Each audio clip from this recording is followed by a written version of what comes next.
Hi, so I'm Daniel Dixon. I'm Business Development Director at e-commerce and digital marketing agency Visualsoft.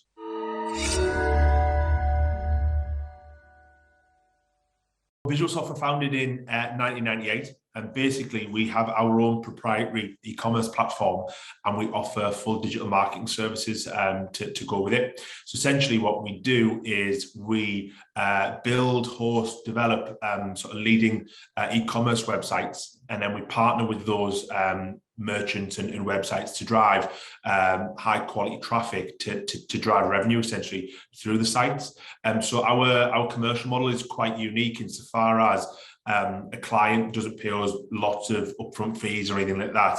We have it on a sort of a monthly partnership basis, whereby they either pay us for the services that they're getting, or a percentage of turnover at sort of target level we set. So essentially we sort of make more money as they make more money type of thing, which makes us accountable, and which is something unique that our clients really love. Over the last decade, e-commerce has boomed. We're all shopping online more than ever. However, what we've seen since the start of the pandemic is a real spike based on forced online shopping almost, in terms of consumers had to buy things online that previously they wouldn't have.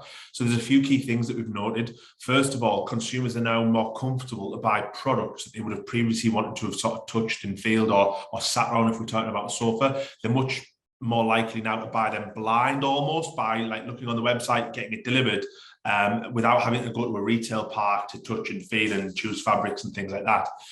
The other thing that we've seen as well is that, so in the first part of 2020, there were around 50 high street shops per day shutting down in the UK. But in the same period, around 500 online businesses launched. So for every shop that shut down, 10 businesses launched online. So what we're seeing is a massive migration to online from a consumer perspective, and sort of merchants and businesses have sort of followed suit.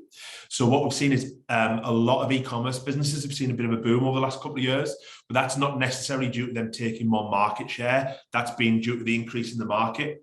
So as we've sort of coming out the back end of the pandemic and the world's opened back up, the challenge for retailers now is to sort of maintain and grow market share, because they've sort of rose with the tide, as it were. And now we're seeing that sort of competition really kick in.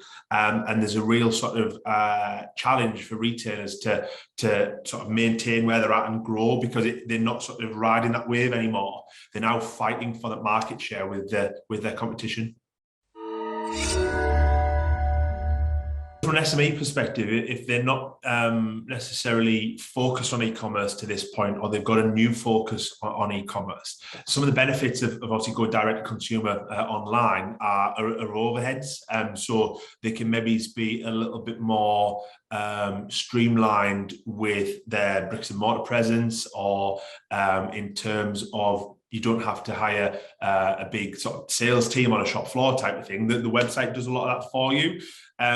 But also what it allows you to do is to reach consumers at scale. So you can offer a service and a product, or whatever is your sort of unique way of doing business, through new avenues. So you can engage with customers through lots of different marketing channels. So gone are the days where an e-commerce website would have marketing channels and offline marketing, etc., all pointing traffic towards it.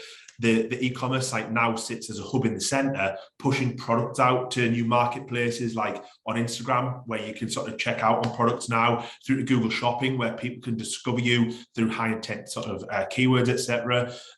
So the website now is very much outwardly facing. Where can we connect to? Where can we push content? Where can we push products? Whereas sort of 5-10 years ago, before these new sort of marketplaces and touch points were part of everyday sort of consumers' behavior, it was more a case of trying to drive everything to the website. Whereas now that sort of the center hub facing out over, if that makes sense. So there's lots of opportunities as far as e-commerce goes, but on the back of that, there's lots and lots of competition.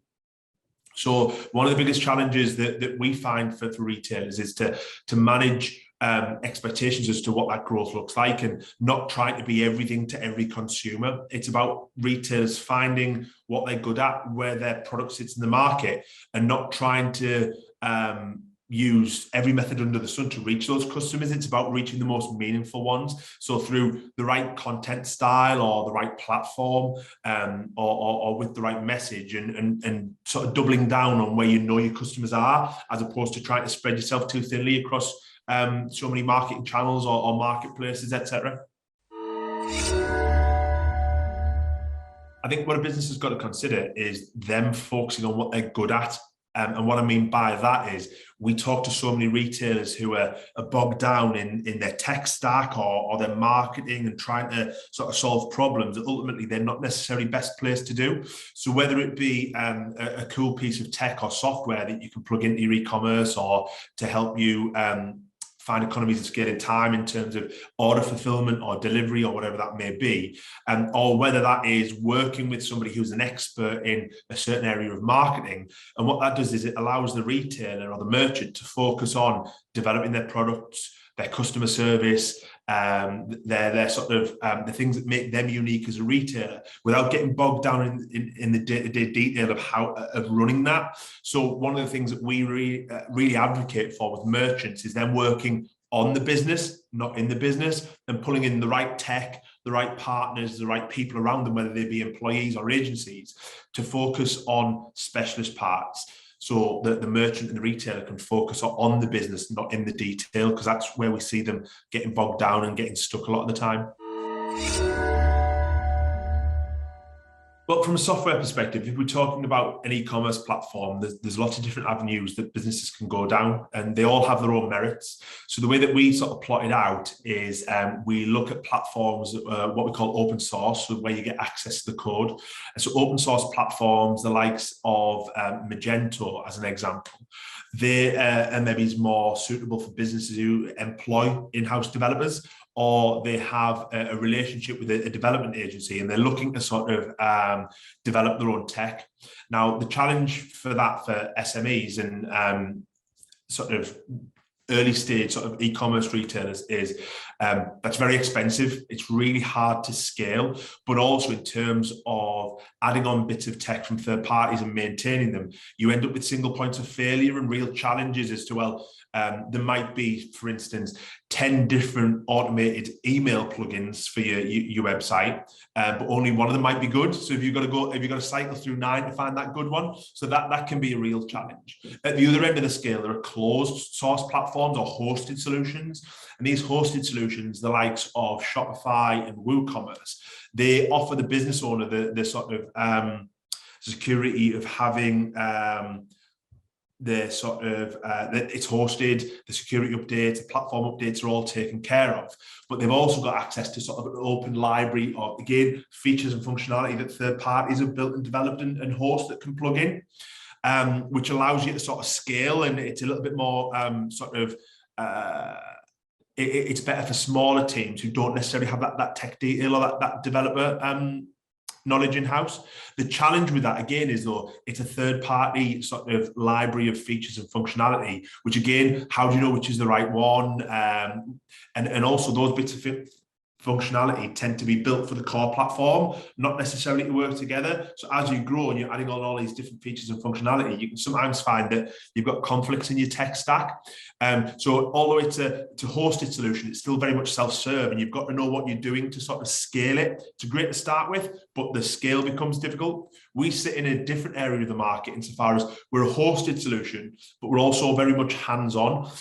So you don't have access to the code. However, we've got a library of features and functionality that have been built on the platform, but in conjunction with all the other features, etc.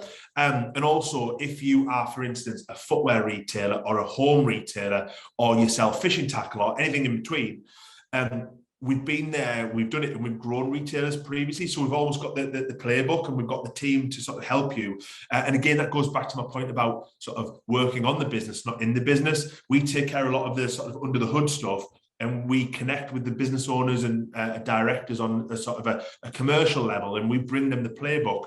to satisfy those objectives and to help us sort of on that path to growth type of thing. But again, there's merits, there's pros and cons to all approaches, whether it be hosted or open source, or whether it be full hands-on agency service or self-service, if you were to plot it out on a sort of quadrant, if that makes sense. There's always predictions of the future and trends that are emerging in e-commerce. I mean, some of the main ones over the last few years have been around personalization. So personalization is different depending on who you're speaking to in the industry. But from a general perspective, I think what we're going to continue to see is products, content, etc., being tailored to an individual, whether that's driven by sort of data and targeting, or whether that's driven by smart e-commerce platforms, sort of delivering a different experience per user type of thing. And what we're also seeing a real emergence of is things like augmented and virtual reality. So what some of our marketing teams have done over the last couple of years is develop marketing campaigns where, for instance, again, a really basic example, a furniture retailer, you can pick your phone up, engage with an ad on Instagram and place a sofa in your room in real time, or sunglasses retailers or jewelry retailers. We've had people putting sort of like glasses on your face by using selfie camera, etc. So on site, that allows a customer to sort of try on in the virtual world type of thing. But from an advertising perspective, so away from the site, so on the platforms where you're trying to reach those consumers, it allows you to sort of gamify or make something fun in terms of how they interact with your product. So it's not just a flat Instagram post of, look how wonderful our latest pair of sunglasses is. It's like, try them on and share them with your friend type of thing. We had a really good one with a hair extensions retailer, which was quite a fun one. It was like, which color will you choose next for your hair type of thing, and you press the button and it cycled through, and then it put you a color on. It told you what that color was, and you could click through their site to then go and purchase if you wanted. It wasn't intended to drive purchases, it was more for that sort of brand awareness. So I think the continued use of new technologies and putting products into the virtual world, as opposed to sort of having to go out onto the high street type of thing, we're seeing a real rise in that. But from a very top level perspective, it's a continuation of what I mentioned earlier in terms of the website now is a central hub from a tech, a product, a data perspective, but a lot of those things are now pushed to different surfaces like never before, different marketplaces, different marketing platforms and everything else in between. So we're going to continue to see a rise of the growth of different places that users can interact with your products. So what retailers have got to stay ahead of is, well, where are their customers? What are they interacting with? How are they interacting with that? And how can we reach them and make sure our tech stack allows us to do that, but also bring that revenue back to the site? Because at the end of the day, they want to sell more product, not be on sort of more surfaces, if that makes sense. A couple of top tips for e-commerce success is for retailers not to try and do everything from a marketing perspective. Don't try and be everywhere. You've got to really dial into where your consumers are, what they're interacting with, and how you can sort of reach them with your message. The second part, more from a tech perspective, again, is don't try and do everything yourself. Look for ways that you can free up your time to work on the business, not under the hood of the tech type of thing. So whether that be features and functionality that you plug into your platform to automate a process, or whether that is bringing in experts to look after elements of marketing type of thing, that would be a really good place to start. In terms of keeping a finger on the pulse in the industry, etc., keep an eye on what the sort of big players in your space are doing and trying to replicate it. I think we live in a world now where we can go on tools like Canva and knock up a really cool sort of animated version of something we might have put out as a static image previously, that type of stuff. So we've got access to tools and platforms now to help us be a big player or to sort of punch above our weight, as it were.